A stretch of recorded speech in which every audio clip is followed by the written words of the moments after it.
Hai murid-murid, apa kabar semuanya? Teacher harap kamu semua sehat walafiat. Dan hari ini kita akan mulakan kelas kita dengan perbincangan soalan ujian minggu lalu. Okey, tapi sebelum kita mulakan perbincangan kita ni, teacher mahu kamu sediakan 3 benda. Okey, yang pertama, teacher mahu kamu sediakan kamu punya kertas soalan. Okey, yang kedua, kertas jawapan kamu. Yang ini ni untuk yang tak print soalannya, yang ada kertas jawapan sendiri. Dan juga pen merah. Okey, itu sejak 3 itu sejak. Kertas soalan, kertas jawapan dan juga pen merah. Okey, jadi semasa teacher buat perbincangan ni dengan kamu, mana yang betul tu kamu tanda right, mana yang salah tu kamu pangkah dan tulis jawapan yang betul. Okey. Mana-mana perkataan yang ada di jawapan teacher tu sama dengan perkataan di kertas kamu, itu maksudnya betul lah. Yang mana macam mana yang kamu rasa macam tak betul kah, apakah, jangan takut untuk message teacher. Nanti teacher akan tengoklah mana yang betul ataupun mana yang salah. Tapi jangan risau, teacher tetap juga akan semak kamu punya kertas soalan. Sebab teacher tengah semak lah sekarang ni.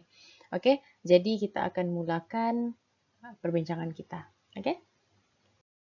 Okey, baiklah, kita akan mulakan dengan soalan yang pertama. Okey, raja satu di bawah menunjukkan rangka utama manusia. Okey, ini adalah rangka utama manusia. Okey, soalan A.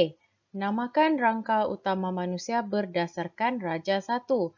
5 markah. Sebab ada 5 kotak. 1, 2, 3, 4, 5. Okey, kita akan mulakan dengan P. P adalah apa yang di kepala ni? P adalah tengkorak. Okey, siapa yang betul tu boleh write. Okey, Q, dia tunjuk di sini kan? Q adalah tulang rusuk.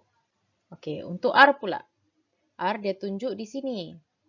Okey, apa ni yang satu garis, satu batang begini ni?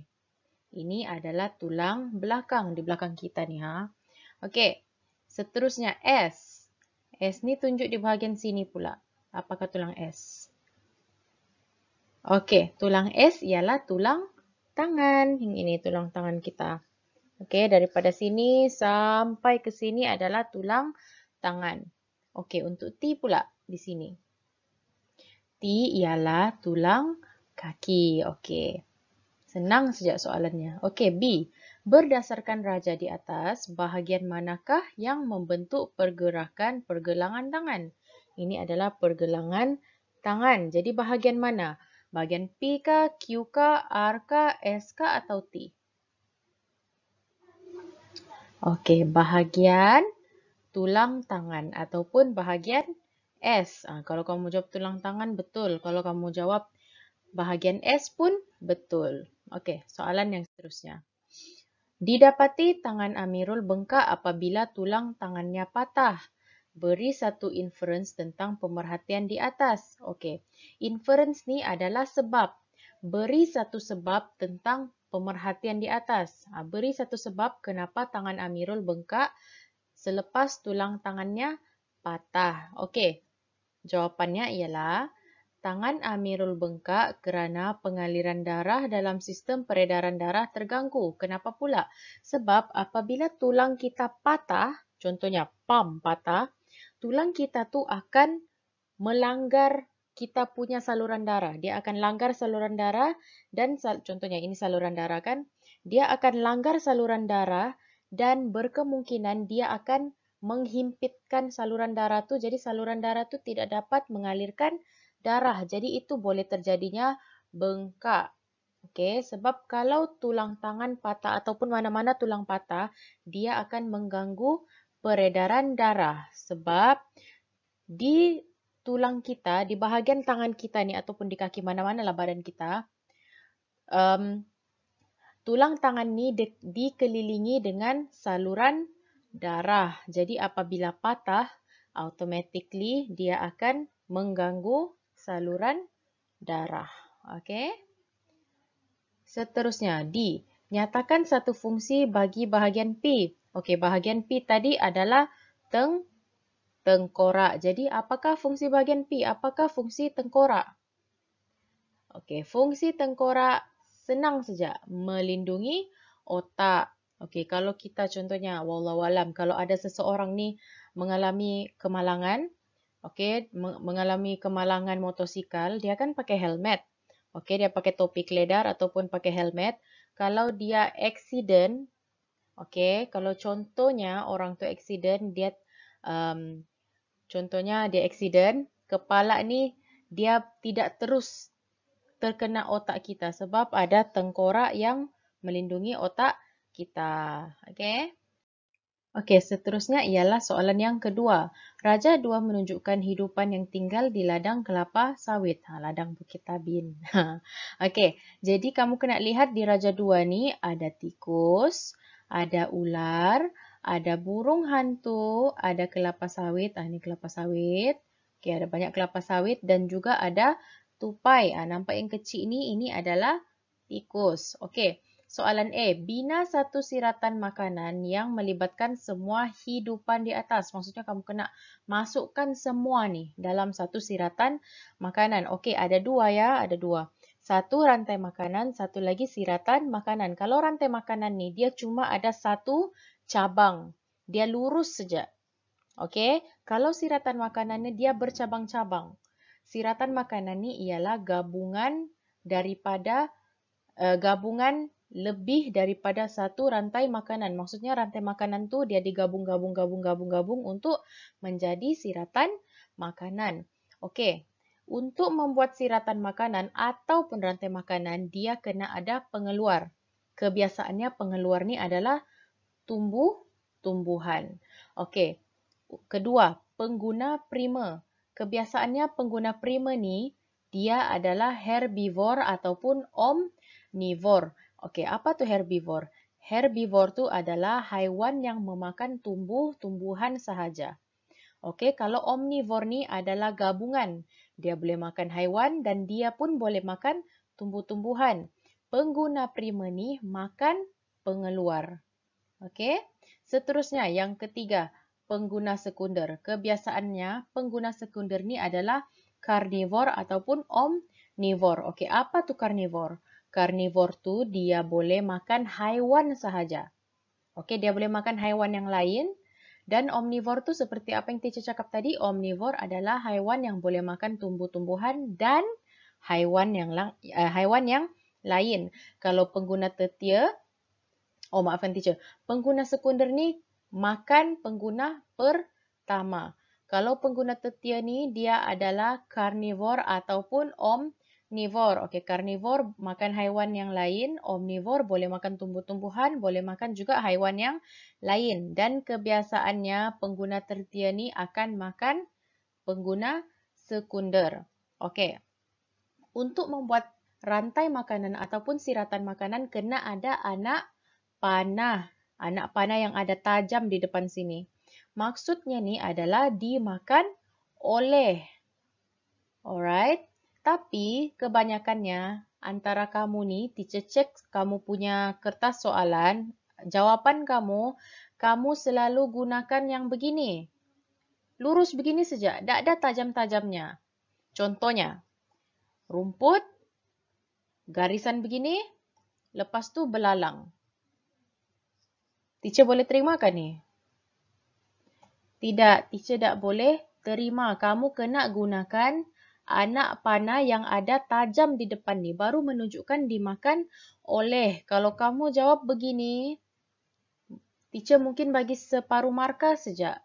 Tapi kalau teacher jahat, teacher tak bagi pun kamu markah. Kena ada tanda ni. Okay, kena ada anak panah. Okay, jadi jawab soalan A. Okey, bermula dengan pengeluar. Pengeluarnya adalah kelapa sawit. Sebab itu adalah satu-satunya tumbuhan yang terdapat pada ladang kelapa sawit. Okey, ada kelapa sawit. Seterusnya, kelapa sawit ni dia mesti dimakan oleh. Okey, dimakan oleh apa? Tikus kah, ular kah, burung hantu kah, tupai kah? Okey, kalau kamu lihat di gambar ini. Okey. Kebiasaannya kelapa sawit akan dimakan oleh tikus. Okey. Dan dalam gambar ni kita nampak pula ada tupai pula makan di situ. Jadi kelapa sawit ni dimakan oleh tupai. Okey, yang ini. Seterusnya, tikus pula. Dia dimakan oleh siapa? Dimakan oleh ular. Sebab ular ni lagi besar daripada tikus. Okey, ular ni adalah karnivor. Sebab dia makan haiwan yang lain, iaitu tikus. Okey, dan juga dan juga tikus akan dimakan oleh, ada satu lagi di sini, burung hantu. Okey, tikus dimakan oleh burung hantu. Maksudnya burung hantu ni makan tikus lah. Okey, seterusnya, tupai pula. Tupai pula dia akan dimakan oleh ular. Sama juga. Ular suka tupai ni. Okey, seterusnya. Tupai pula dimakan oleh burung hantu. Okey, apa lagi yang kurang? Burung hantu ni, apa lagi dia makan? Selain tikus dan tupai. Kebiasaannya burung hantu pun akan makan ular. Okey, jadi ini adalah siratan makanan. Kalau kamu perasan dia bercabang-cabang. Pergi sinilah dia, pergi sinilah dia, pergi sinilah dia, pergi sinilah dia, pergi sinilah dia. Itu adalah siratan makanan. Okey, soalan seterusnya. Ramalkan apa yang akan berlaku pada populasi burung hantu jika banyak pokok sawit ditebang. Okey. Jawapannya ialah berkurang. Okey, kenapa? Soalan C sudah tanya. Berikan satu alasan bagi jawapan kamu di 2B.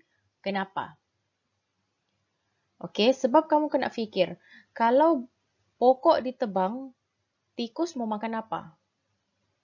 Tupai mau makan apa? Mestilah dorang kebulur. Jadi tikus dan tupai boleh mati. Seterusnya, siapa lagi yang makan tikus dengan tupai? Ular kan? Ular pun tak dapat tupai dengan tikus sebab sudah mati. Sebab tikus dengan tupai tak makan. Jadi ular pun akan mati. Okey? Jadi kalau ular pun mati, kelaparan, tak ada tupai, tak ada tikus, burung hantu apa jadi? Burung hantu pun akan mati kelaparan sebab kekurangan ular. Ular pun tak makan. Jadi maksudnya dia mesti berantai. Okey, kalau yang di bawah tu tak ada, di atas pun akan tak dapat apa-apa. Okey, jadi alasannya susun ayat cantik-cantik. Kerana pengguna prima dan sekunder tiada sumber makanan. Siapa pengguna prima? Pengguna prima adalah tikus dan tupai. Sekunder? Ular. Okey, maksudnya burung hantu tak dapat makan ular. Ular pula tak dapat makan tupai dengan tikus sebab mati. Tak ada pokok kelapa sawit. Okey, ini teacher bagi satu formula yang simple. Tikus tak makan, mati. Tupai tak makan, mati. Ular tak makan, mati. Burung hantu tak makan pun mati. Jadi dia berantai, dia saling connected to each other. Maksudnya kalau ular tak dapat makan, burung hantu pun tak dapat makan. Begitu. Okay? Next question. Raja 2 menunjukkan satu siratan makanan dalam satu hidupan. Tumbuhan dimakan oleh kambing. Kambing pula dimakan oleh harimau. Tumbuhan dimakan oleh rusa. Rusa dimakan oleh harimau. Tumbuhan dimakan oleh lembu. Lembu dimakan oleh harimau. Okey. Namakan habitat atau tempat tinggal yang sesuai bagi siratan makanan itu. Okey, ini adalah satu siratan makanan sebab dia bercabang-cabang. Namakan habitat. Habitat ni adalah tempat tinggal.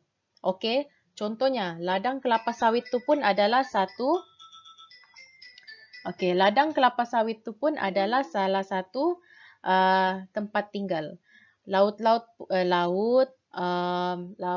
hutan, apa lagi, tasik, itu adalah habitat. Habitat tu adalah tempat tinggal. Jadi berdasarkan siratan makanan itu, apakah habitat yang sesuai? Okay, kamu tengok ada tumbuhan, ada harimau, ada kambing, ada rusa, ada lembu. Kebiasaannya habitat untuk haiwan-haiwan ni adalah hutan hujan tropika ataupun kamu tulis hutan pun betul juga. Okey, maksudnya hutan hujan tropika ni kita kebiasaannya kita boleh jumpa harimau di situ. Okey, kenapa hutan hujan tropika? Sebab hutan hujan tropika adalah sejenis hutan yang sesuai di Malaysia. Okey. Sebab hutan di Malaysia namanya hutan hujan tropika. Okey. Seterusnya, berapakah bilangan rantai makanan yang terdapat dalam siratan makanan itu? Okey, kamu kena ingat, kalau rantai makanan tu adalah satu baris begitu saja. Okey, itu adalah rantai makanan. Okey. Jadi kita kena lihat di siratan makanan ni, berapa rantai makanan yang kita boleh tengok. Yang pertama, 1, 2, 3. Okey, jadi jawapannya adalah 3 rantai makanan. Okey, seterusnya. Apakah yang akan berlaku jika bilangan populasi harimau bertambah? Okey. Apakah yang akan berlaku jika bilangan populasi bertambah? Harimau ni bertambah. Okey, apabila harimau bertambah, maksudnya diorang perlukan makanan lagi yang lebih kan? Okey, jadi maksudnya harimau ni dia akan makan kambing, akan makan rusa, akan makan juga lembu. Jadi lama-kelamaan, kambing, rusa dan lembu akan berkurang. Sebab harimau ni bersaing. Okey, sorry. Soalan D. Berikan satu inference ataupun sebab berdasarkan jawapan di 2C. Inference tu adalah sebab. Okey, beri satu sebab. Kenapa lembu, kenapa rusa, kenapa kambing berkurang? Jawapannya ialah kerana harimau akan bersaing untuk dapatkan makanan. Sebab harimau banyak. Harimau banyak, dorang akan bergaduh mau makan mana. Aku mau cari makanan di mana. Okey, ada kambing di sana. Yang harimau satu tu pun, okey, aku lapar. Jadi dorang bersaing untuk dapatkan sumber makanan. Okey. Next question. Tandakan tik bagi 2 ciri yang terdapat pada biji benih berikut yang membolehkannya dipencarkan jauh dari pokok induk. Maksud pokok induk ni adalah pokok ibu. Maksud pokok ibu tu pokok asal, dia pencarkan biji benih untuk ada anak-anaknya. Okey. Jadi soalan A. Ini adalah biji benih meranti. Teacher bagi jawapan. Okey, teacher sudah bagi jawapan. Biji benih meranti. Tinggal kamu ingat saja macam mana cara dia dipencarkan. Bagaimana biji benihnya dipencarkan. Okey, untuk biji benih meranti, biji benih ini dipencarkan oleh angin. Ini kamu kena ingat. Jadi ciri-cirinya. Ciri-cirinya kamu tengok saja gambar tu. Okey, ciri-cirinya dia kecil dan ringan. Dan seterusnya, kalau kamu lihat begini, dia bersayap kan?